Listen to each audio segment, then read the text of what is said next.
आपने नरेंद्र मोदी जी के वो डायलॉग बहुत सुने होंगे। मेरी मां बहुत गरीब थी, मेरी मां दूसरों के घरों में बर्तन मांजती थी, और वो बोलते बोलते फिर रो पड़ते थे। आपने डायलॉग बहुत सुने होंगे। और सोचिए कि जो आदमी अपनी माता जी के बारे में, अपने बारे में इतनी गरीबी की बात करता हो, वो आदमी अगर सत्ता के शीर्ष पर अगर पहुंच जाए और उसके बावजूद अगर देश की सबसे बड़ी आबादी किसानी अगर आज सड़कों पर रो रही है, और अगर आज किसान चूल्हा नहीं जला रहे हैं, तो सोचिए कि देश की सत्ता की शीर्ष पर बैठे उस व्यक्ति को, जो आज नरेंद्र मोदी जी के रूप में है, कैसे नींद आती होगी। ये तस्वीर देखिए आप कि ये तस्वीर आज निकल करके सामने आई है हरियाणा पंजाब बॉर्डर से, जहां पर किसानों ने आज चूल्हा नहीं जलाया, चाय तक नहीं बनी, वहां पर खाने के लिए तवा नहीं लगाया गया, यहां तक कि किसानों ने आज सुबह नहाने के लिए भी पानी भी गर्म नहीं किया। यह तस्वीर निकल करके सामने आई है हरियाणा पंजाब बॉर्डर से, जहां पर पिछले 10 महीने से प्रोटेस्ट चल रहा है, और पिछले 15 दिन से जगजीत सिंह डल्लेवाल साहब वो आमरण अनशन पर हैं। मतलब एक अनशन हमने देखा था दिल्ली के अंदर, अन्ना हजारे का हुआ था, जिसमें हल्दीराम के और अलग अलग जो है वो बड़े बड़े जो है वो प्रतिष्ठानों से थालियां आती थी, और बड़े बड़े आजकल के जो नामचीन पत्रकार हैं वहां पर अपने परिवार के साथ में, अपने बच्चों के साथ में जाकर के उस प्रोटेस्ट में शामिल होते थे और बड़े गर्व से कहते थे।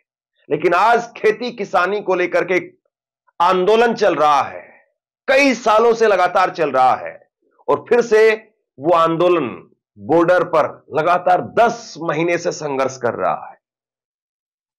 और पुलिस वहां पर क्या कर रही है पता आपको? पुलिस की जो तैयारियां हैं वो किसान वहां से खुद रिपोर्ट कर रहे हैं।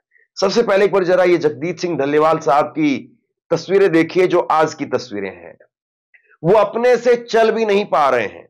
वो इंसान, मैंने देखा है जगजीत सिंह डल्लेवाल को, नजदीक से देखा है,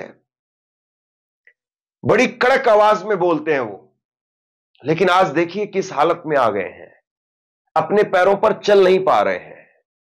15 दिन से आमरण अनशन पर हैं, 11 किलो वजन गिर गया है, और उसके साथ में और बाकी जो इस उम्र के हिसाब से और इस तरह का अनशन कोई भी व्यक्ति करता, जो उसके साथ में समस्याएं आती, उस सारी तमाम समस्याओं के साथ में जूझ रहे हैं। लेकिन मजाल की नरेंद्र मोदी जो अपनी मां को लेकर के, अपनी गरीबी को लेकर के, और अंतर्राष्ट्रीय मंचों पर जाकर के, फेसबुक के जो संस्था मार्क जकरबर्ग हैं उनके साथ में जाकर के रोने का काम करते हैं, वो यहां पर नहीं, आंसू तो छोड़ दीजिए साहब, ध्यान तक नहीं दे रहे हैं। तभी आज ये स्थिति है। आप एक बार जरा सुनिए, अभिमन्यु कोहाड़ किसान नेता हैं, और वहीं पर उनके सामने लेटे हुए हैं जगजीत सिंह डल्लेवाल। वो वहां पर बता रहे हैं कि किसानों ने आज पूरा दिन माचिस की तिल्ली भी नहीं जलाई। साथियों नमस्कार, सत श्री अकाल। आदरणीय जगजीत सिंह डल्लेवाल जी के आमरण अनशन का आज 15वां दिन है। 15 दिन लगभग पूरे हो चुके हैं, और आप सबको पता है आज खनौरी बॉर्डर पे किसी भी किसान ने खाना नहीं खाया, ना ही चाय बनाई, और ना ही नहाने के लिए भी पानी गर्म किसी ने नहीं किया। साथियों, जगजीत सिंह डल्लेवाल जी की तबीयत तेजी से बहुत ज्यादा बिगड़ रही है, और आज उनके वाइटल पैरामीटर्स पे 24 घंटे नजर बनाए रखने के लिए डॉक्टरों ने कुछ मशीनें हैं वो भी उनके साथ अटैच कर दी हैं, क्योंकि डॉक्टरों का ये मानना है कि स्थिति कभी भी हाथ से निकल सकती है, स्थिति कभी भी कंट्रोल से बाहर जा सकती है। तो इसलिए डॉक्टर 24 घंटे नजर बनाए रखने के लिए इन मशीनों का सहारा ले रहे हैं। साथियों, सरदार जगजीत सिंह डल्लेवाल जी अपने लिए नहीं, आप सबकी, हम सब की आने वाली पीढ़ियों को बचाने के लिए ये लड़ाई लड़ रहे हैं। हमारी आप सब साथियों से हाथ जोड़ के प्रार्थना है, सरदार जो बात हम कह रहे हैं वो सरदार जगजीत सिंह डल्लेवाल जी का ही संदेश है, क्योंकि वो अभी बोलने की उसमें नहीं है, उनकी कमजोरी बहुत ज्यादा आ गई है, लगभग 11.5-12 किलो वजन भी उनका कम हो चुका है। बीपी और शुगर भी बहुत तेजी से फ्लक्चुएट कर रहा है। तो हम आपको संदेश दे रहे हैं, आप मानिए ये सरदार जगजीत सिंह डल्लेवाल जी का ही संदेश है। उनकी तरफ से, हमारी सबकी तरफ से आपसे हाथ जोड़ के प्रार्थना है कि 12 तारीख को यानी परसों शाम का खाना आपको नहीं खाना है और अपने परिवार के साथ फोटो खींच के #वी सपोर्ट जगजीत सिंह डल्लेवाल, आपको पूरी डिटेल भी हम आपको भेज देंगे। मैं रिपीट कर रहा हूं, #वी सपोर्ट जगजीत सिंह डल्लेवाल के साथ आपको अपने पूरे परिवार की photo social media, Twitter, WhatsApp, Facebook, Instagram सब जगह शेयर करनी है और परसों यानी 12 तारीख को शाम का खाना आपको नहीं खाना है। साथियों, बूंद बूंद से ही सागर भरता है। जो साथी पूरी ताकत लगा के मोर्चे पे आ सकते हैं वो 100% मोर्चे पे आए। जो साथी दूर ज्यादा बैठे हैं वो अपने लोकल जगहों पे आवाज बुलंद करें। जो साथी किसी कारणवश वो भी नहीं कर सकते तो कम से कम मीडिया, सोशल मीडिया पे वो सरदार जगजीत सिंह डल्लेवाल जी और किसानों की आवाज जरूर बने। और कल यानी 11 तारीख को तमाम धार्मिक स्थलों पे, गुरुद्वारों में, मंदिरों में, मस्जिदों में, चर्चों में सरदार जगजीत सिंह डल्लेवाल जी की अच्छी सेहत के लिए, इन मोर्चों की मजबूती के लिए और शंभू बॉर्डर पे घायल हुए किसानों के लिए अरदास प्रार्थना जरूर करें। और मैं अंत में फिर ये कह दूं, ये हमारा नहीं, ये हम सब के आदरणीय सरदार जगजीत सिंह डल्लेवाल जी की तरफ से आपको संदेश है। तो आप इसको जरूर आपको पालन करना है। एक एक साथी के सहयोग से ही ये मोर्चा जीता जाएगा। बहुत बहुत धन्यवाद। ये स्थिति है बॉर्डर की, लेकिन बॉर्डर की स्थिति पर किसकी नजर है? कौन इस पर चर्चा कर रहा है? किसान खुद ही अपने आप को रिपोर्ट कर रहे हैं, खुद ही अपने आप को बताने का काम कर रहे हैं। किसान नेता रमनदीप सिंह मान, उन्होंने ट्वीट करके लिखा है कि किसान नेता जगजीत सिंह डल्लेवाल के आमरण अनशन के 15वें दिन उनके शरीर में बहुत कमजोरी आ गई है। शर्म की बात है कि किसान हितैषी सरकार सो रही है। किसानों का लाडला कृषि मंत्री शिवराज सिंह चौहान आज भी अपनी पीठ थपथपा रहा है। आज शाम 7 बजे अनशन से आंदोलन हैशटैग के साथ में जरूर ट्वीट करना है। ये इन्होंने आज 10 दिसंबर को दोपहर में ट्वीट किया। मतलब किसान सोशल मीडिया के जरिए अपनी आवाज को उठाने का काम कर रहे हैं। इस तरह के पोस्टर जो है वो बनाए जा रहे हैं। देखिए, इस तरह के पोस्टर बना करके किसान वो कह रहे हैं कि अनशन से आंदोलन तक सरदार जगजीत सिंह डल्लेवाल के समर्थन में आप लोग ट्वीट करिए। ये इस तरह से ट्वीट चला करके अपने आंदोलन को धार देने की कोशिश कर रहे हैं और बुलेटिन भी जारी किए जा रहे हैं। ये बुलेटिन भी बताए जा रहे हैं कि 11 तारीख को 11 बजे जगजीत सिंह डल्लेवाल, उनके लिए अरदास किया जाएगा। जो घायल साथी हैं उनके लिए अरदास किया जाएगा। 12 तारीख को जो किसान घायल हो गए हैं उनका ऑपरेशन होगा, यह बताया जा रहा है। 13 तारीख को 10 महीने पूरे हो जाएंगे। 13 फरवरी से ये आंदोलन यहां पर बॉर्डर पर शुरू हुआ था, तो उस दिन आप लंगर लेकर के पहुंचिए। 14 तारीख को 101 किसानों का जत्था दोबारा से शांतिपूर्वक तरीके से दिल्ली की तरफ कूच करेगा। लगातार हो रहा है और किसान नेता वहां से बता रहे हैं कि पुलिस अब और मुकम्मल तैयारी करती जा रही है, क्योंकि ऐसा लगता है कि आसमान तक दीवार खड़ी कर दें। अगर पुलिस की, सरकार की अगर चले तो ये आसमान तक दीवार खड़ी कर दें। पहले बैरिकेड था, नीचे बैरिकेड था, फिर उसके बाद में 10 फीट की दीवार कर दी गई और अब 10 फीट की दीवार को बढ़ा करके और 14-15 फीट तक लेकर के जा रहे हैं। देखिए जरा। जवान जय किसान। आज 10 तारीख है, 10 दिसंबर, और हम शंभू मोर्चे पे खड़े। सामने आप देख सकते हो कि नई प्रोग्रेस हो रही है। ऊपर एक और जंगला लगा दिया गया है।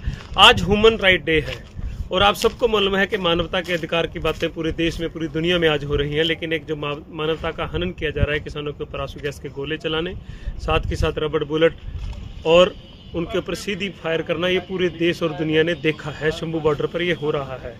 हम आपको नई 2 सूचनाएं देने जा रहे हैं कि कल 11 दिसंबर को पूरे देश के अंदर किसान मजदूर मोर्चे के लिए और जगजीत सिंह डल्लेवाल जो अमरण अनशन पर बैठे हैं उनके स्वास्थ्य के लिए अरदास और प्रार्थना पूरे समूचे देश के अंदर की जाएंगी। जहां पर भी आप गांव में, अपने कस्बों में, अपने मंदिरों में, अपने मस्जिदों में आप ये अरदास और बेनती दुआ करेंगे तो उसकी वीडियो बनाकर हमें भेजनी है। साथ के साथ एक बड़ी सूचना कि आने वाली 14 तारीख को दिल्ली फिर से कूच किया जाएगा, जिसके अंदर 101 किसानों का मजदूरों का जत्था होगा। तीसरी 13 तारीख को पूरे 10 महीने पूरे हो जाएंगे इस किसान आंदोलन 2 को चलते हुए। आपने बड़ी संख्या में यहाँ पर शामिल होना है। मैं शंभू बॉर्डर के इलाके से और अम्बाला के किसान साथियों से विनम्र बेनती करता हूं कि आपको लंगर पानी की व्यवस्था यहाँ पर करनी है और बड़ी संख्या में शंभू मोर्चे पर पहुंचना है और अपनी आवाज को बुलंद करना है। जय जवान जय किसान। इससे दुर्भाग्य की और बात क्या हो सकती है? मतलब एक तरफ सरकार कहती है हमारे दरवाजे खुले हैं, हमारे चौखट खुले हैं, मोदी कहते हैं एक फोन कॉल की दूरी पर हूं, और पुलिस यहां पर आसमान तक दीवार ले जाने पर लगी हुई है। कृषि मंत्री आज भी ट्वीट कर रहे हैं, उनके ऑफिस से ट्वीट किया गया है, आज शाम का ट्वीट है ये, कृषि भारतीय अर्थव्यवस्था की रीढ़ है और किसान उसकी आत्मा है, खेती के बिना देश आगे नहीं बढ़ सकता है। इस तरह की बातें करके किसको आप जो है वो खुश करने की कोशिश कर रहे हैं? अगर किसान रीढ़ की हड्डी है तो रीढ़ की हड्डी 15 दिन से भूखी है।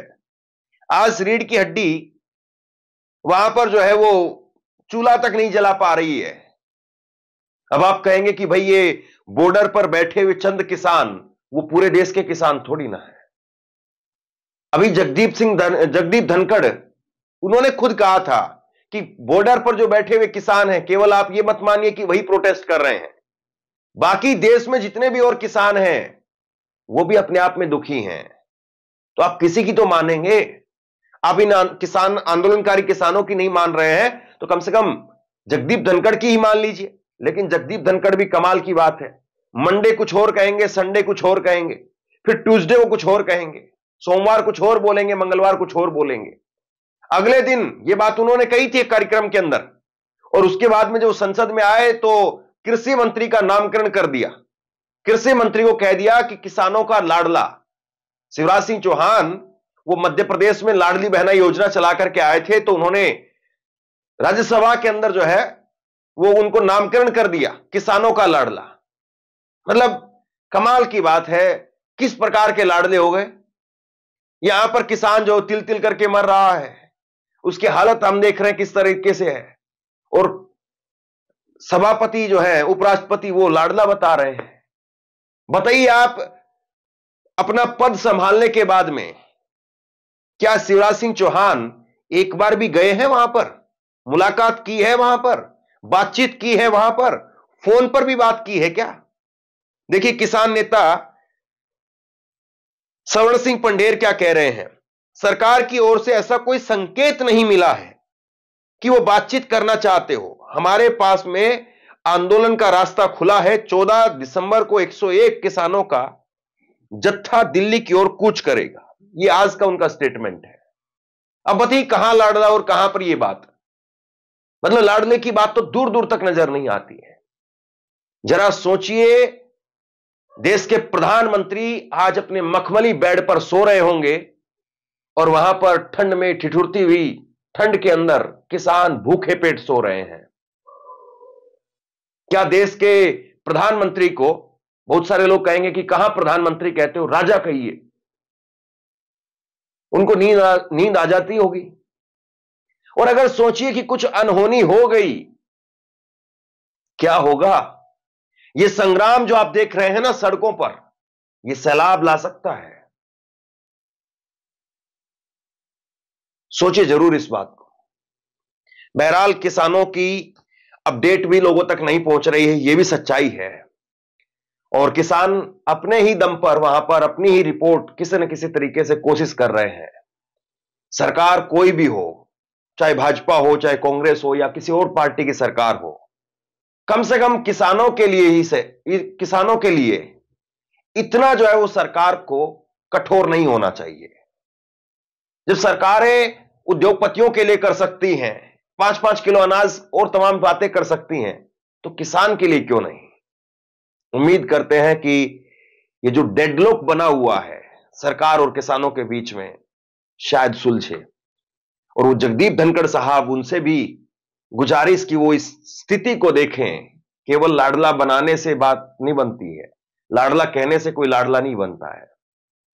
और जगजीत सिंह डल्लेवाल वो अपना आमरण अनशन कम से कम तोड़ें, क्योंकि ऐसा लगता नहीं है कि ये लड़ाई खत्म हो जाएगी।